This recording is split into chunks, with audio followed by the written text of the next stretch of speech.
Позициите на земјава во однос на надворешната политика и на преговорите со Бугарија се единствени и јасно позиционирани во рамки на декларациите и резолуциите што се донесени во собранието, вели денеска премиерот Димитар Ковачевски после обвинувањето од опозицијата дека тајно се преговара со Бугарија.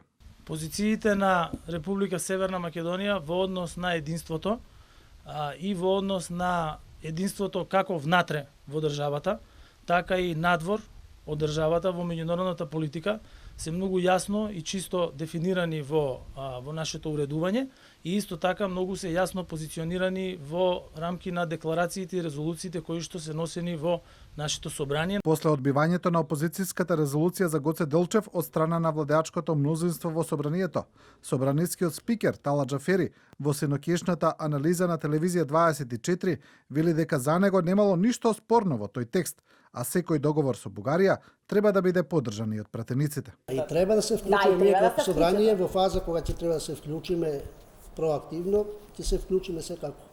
Во ова фаза надлежноста е да се тера работава, обврската да ја тера извршната власт од владата. Како што јавува МИА, денеска во Брисел се сретнале францускиот претседател Емануел Макрон и бугарскиот премиер Кирил Петков, кои меѓу останатото разговарали за Македонија.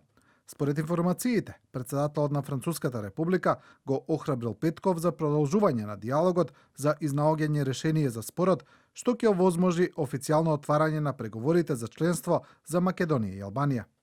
А еден од најгласните противници на почетокот за преговори за Македонија, бугарскиот европратеник со националистички ставови Ангел Џамбаски, предизвика скандал во Европарламентот поради нацистички поздрав до друг пратеник.